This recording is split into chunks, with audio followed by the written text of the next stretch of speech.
말을 이거 해라 저거 해라 이거 안 되는 거 안 되는 이게 아닙니다. 두 가지를 다 잡으면 이게 가능합니다. 저는 1년 반 동안 이까지 올라갔어요. 매달 1,000만 원씩 올라갔어요. 7,000만 원 수준까지는 무조건 갑니다. 자, 5,000만 원, 7,000만 원 상위 10%야. 상위 10% 어렵습니다. 근데 가능합니다. 보통 요 수준까지는 어느 지역이든 가능하다. 이까지 칠 수 있어요. 시작하자마자 그 매출 칠 수 있죠. 여기는 빨리 이 구간대가 되도록 해야 됩니다. 왜냐? 이 구간대에서 망하면 지옥 구간이에요. 그러니까 우리는 이 구간대가 가장 이상적이다. 저는 이런 장사법은 별로 좋아하지 않습니다. 왜냐?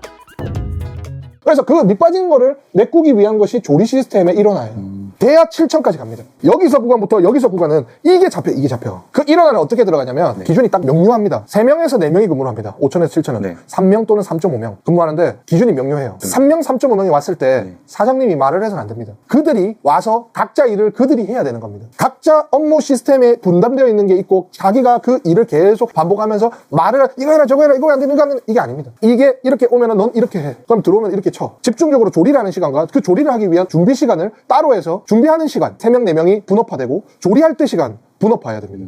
그래야 피로도도 분산되고 애들도 오래 있습니다.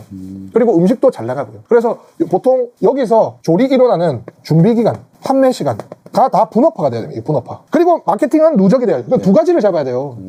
두 가지를 다 잡으면 이게 가능합니다. 저는 1년 반 동안 이까지 올라갔어요. 1년 반 동안. 매달 1,000만 원씩 올라갔어요. 고민을 하고. 그리고 동선도 잡아야 되고 이까지. 다 잡히잖아요. 마케팅을 이제 누적하면서 배우기 시작했습니다. 7,000만 원 달성할 수 있어요. 그러면은 대표님이 진짜 좀 많이 머무른 구간이 따로 있었나요? 1년 반 동안 이 구간대에서 정체돼 있었어요. 벗어나지 못한 거. 벗어나지 못했어요. 왜냐? 광고를 아예 몰랐기 때문에.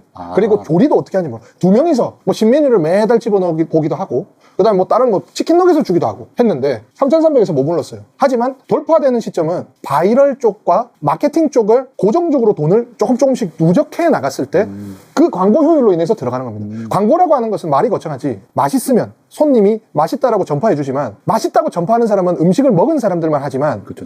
광고라는 것은 먹지 않은 사람들이 먹고 싶게끔 내가 PR을 해서 확성기로 소리를 치는 행위예요. 그래서 이게 되면 가속화가 됩니다. 가속화가 되면 여기서 문제점은 조리 일원화가 돼 있지 않으면 유실률이 납니다.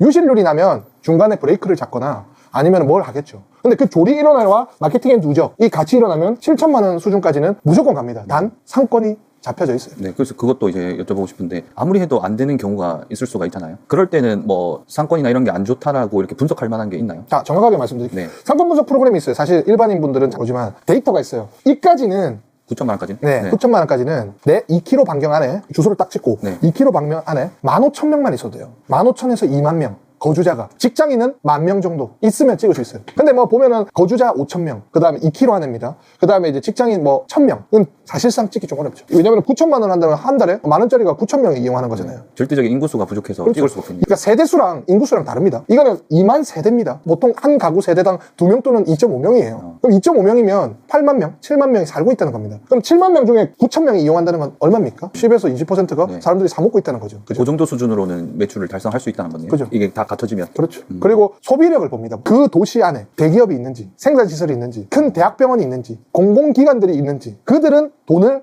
많이 쓰는 VIP들이에요. 그렇기 때문에 더 쉬워요. 다시 말씀드리면 대기업군, 회사, 두 번째 공기업들, 공공기관들, 병원, 시청 이런 것들입니다. 공장단지. 그러면은 여기 양산은 좀 어떻게 보면 최적의 조건일 수도 있겠네요. 그렇죠. 양산은 좋습니다. 저도 하다가 이제 얻어 걸렸는데 양산은 비교적 광역시가 아닌데도 높습니다. 인구 밀집도도 있어요. 밀집도라고 하면은 2km 안에 사람들이 주거하고 있는 인원 세대수가 많은 것들, 그리고 추가적으로 경쟁자들도 적으면 이제 몰립니다. 그러면 이 누적 광고 마케팅을 비용이 줄어드는 거죠. 그렇게 생각하셔야 됩니다. 자, 5,000만 원, 7,000만 원 상위 10%야. 대한민국 전체 인구 중에 5,000만 원, 7,000만 원을 조리 일원화와 마케팅 누적으로 만들어서 상위 10% 어렵습니다. 근데 가능합니다. 그리고 이제 7,000만 원에서 9,000만 원대는 이 기준은 한 번 찍는 게 아닙니다. 매달 찍는 겁니다. 7,000에서 9,000은 이상적인 매출에 오토를 할 수 있습니다. 오토로 해도 1,000만 원 들고 갑니다. 완전 프로토로 해야 돼요?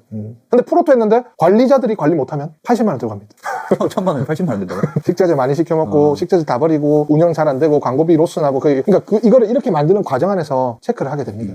그러면은 1억을 넘기 위해서 이제 1억은 저도 찍기 힘듭니다. 지금 이 상권에서 한 1년간 유지를 했는데 넣는 인풋보다 아웃풋이 적습니다. 투자한 대비 효율이 많이 안 나온다는 거죠. 매출은 찍히는데 투자 비용이 더 많이 들어갑니다. 1억을 찍기 위한 돈이 더 많이 들어간다는 그렇죠. 거죠. 그거는 이제 절대값이 존재합니다. 상권, 인구수입니다. 왜냐? 아무리 맛있어도 10,000명에서 판매한 5만 명한테 하면 광고가 더 잘 먹히잖아요. 그렇죠. 이거는 이제 기회비용입니다. ROA. 내가 넣은 값 대비 얼마나 효율화되느냐. 이거는 인구수입니다. 인구수. 그래서 각 상권마다 적정한 매출 구간대가 있다. 인구 대비. 근데 제가 알기로는 보통 요 수준까지는 어느 지역이든 가능하다. 낙후돼 있고 인구수가 없는 곳들은 가게들이 별로 없어요. 독점권으로 들고 갈 수 있는 경우도 있지만 가게가 인구수가 많을수록 경쟁이 높아져요. 그래서 많은 인풋을 넣어야지 이 수준을 넘어야 되는 구간대도 있어요. 보통. 그렇기 때문에 요 개념을 조금 이해해야 됩니다. 좀 궁금한 게 개인 매장을 하시는 분들 저렇게 단계별로 성장할 수 있잖아요. 그럼 만약에 프랜차이즈로 이제 처음 시작하시는 분들은 어떤 기준으로 잡고 이렇게 들어가는 편이 조금 괜찮은지. 제가 여기까지 뭐라고 했죠? 매일 130에서 165만 원을 칠 수 있는 게 뭐라고 했죠? 시스템, 조리 일원화. 그게 다 돼 있잖아요. 프랜차이즈에서 홍보를 전역으로 해준다 해도 지역에서는 안 먹힐 수 있습니다. 지역 마케팅. 이 부분은 내 반경 3km 안에 볼 수 있는 노출입니다. 그러니까 이까지 칠 수 있어요. 시작하자마자 그 매출 칠 수 있죠. 지역 마케팅을 아예 세팅을 해서 진행이 된다면. 조리도 다 자동화돼 있지 않습니까? 그렇죠. 보통 1억 5천까지는 칠 수 있는 시스템이 프랜차이즈는 돼야 됩니다. 근데 이제 매뉴얼은 있는데 잘 그거를 습득해야 되겠죠. 그 조리 자동화에 대한 습득력. 네. 그럼 나머지는 이제 지역 마케팅을 잘 튀구면은 이까지는 올라갈 수 있습니다. 저희도 이까지 올라갈 수 있습니다. 상권 잘 잡히면. 이 구간대가 되면 대형 1,몇백 개가 갖고 있는 프랜차이즈에 5손가락 안에 듭니다. 7천에서 9천. 20평 미만. 월세 400만 원 미만. 막 유튜브 보면 와, 뭐 1억 5천 달성, 3억 달성, 뭐 와, 난 대단하다. 그거는 뭐냐면 제가 현실을 정확하게 그건 여기입니다. 여기. 완전 꼽수점인가요? 여기 있습니다. 그리고 2억, 3억 하는 거는 일반 자영업 하시는 사람들의 그 수준이 아닙니다. 그러니까 맥도날드가 2억, 3억씩 월 하는데 네. 개인 브랜드나 프랜차이즈가 간다? 이까지 간다? 그거는 개인 사업자가 아닙니다. 그거는 법인 사업자를 운영해야 됩니다. 그분들은. 그건 이제 정확한 기획력과 뭐 시설과 동선과 이게 완전 프로입니다. 프로. 그러니까 1억 2천까지는 개인 자영업자들 중에 으뜸 프로입니다. 근데 1억 5천, 2억 3억 하면 보통 월세가 막 한 1,500, 2천, 2,500입니다. 그러니까 그거는 사실 어렵다. 그리고 서울권들은 수도권 지역, 그다음에 경기 지역 중에도 으뜸인 지역들이 있습니다. 안양, 평촌 이런 곳들은 2km 안에 10만 명이 삽니다. 보통 10만 세대. 서울에 들어가면 보통 직경 2km 안에 7만에서 10만 세대가 사는 곳은 으뜸입니다. 거기에서 메인 입지로 들어가게 되면 어떻게 될까요? 보통 월세가 600부터 시작됩니다. 월세가. 보증금 1억, 권리금 보통 1억 5천. 그러면은 사업 개설비 1억 넣어도 그냥 가게 20평짜리 하나 만드는 수준인데 최소 3억 들어갑니다. 투자비가. 네, 그렇겠네요. 3억 넣고 1억 5천 만들면 10% 15% 들고 가면 1,500에서 2천 들고 가겠죠. 그것이 안 되면 월세 1,000만 원씩 나가겠죠. 네. 적자 나는 거예요. 하이 리스크 하이 리턴. 그러니까 우리는 이 구간대가 가장 이상적이다. 3천에서 7천 정도. 저는 이런 장사법은 별로 좋아하지 않습니다. 왜냐? 리스크가 굉장히 높아요. 초고액 매출은 별론가 보네요. 지금 수두룩 빽빽 임대 나온 곳이 이런 것들 처음부터 무너집니다. 잘 되는 시기는 더 잘 되겠죠. 이 구간대는 잘 무너지지 않습니다. 이거 2개, 3개 만드는 게 비용이 거의 똑같거든요. 이거를 만들려면 2개, 3개 만들어서 분산 투자 들어가야 됩니다. 가게 만들 때.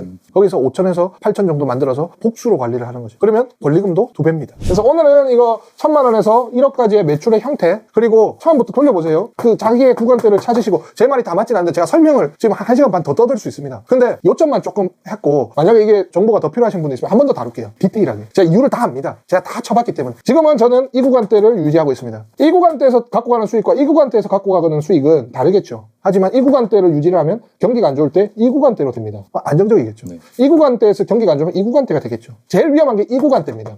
경기가 안 좋으면 이 구간대가 되겠죠. 여기는 빨리 이 구간대가 되도록 해야 됩니다. 왜냐? 이 구간대에서 망하면 지옥 구간입니다. 지옥 구간은 뭐냐? 내가 모든 것을 다 해야 되는 시기죠. 만족도 순입니다. 만족도 순. 그래서 이 부분들은 사장님들은 영업시간 약속 30일이면 지켜야 됩니다. 그 다음에 브레이크 없어요. 브레이크 필요 없어요. 이 구간 때도 브레이크가 없는데. 그 다음에 맛에 먼저 신경을 좀 쓰셔라. 그래서 오늘 여기까지 했고요. 댓글에 좀 남겨주시면 제가 또 내용을 정리하겠습니다. 네. 감사합니다. 감사합니다.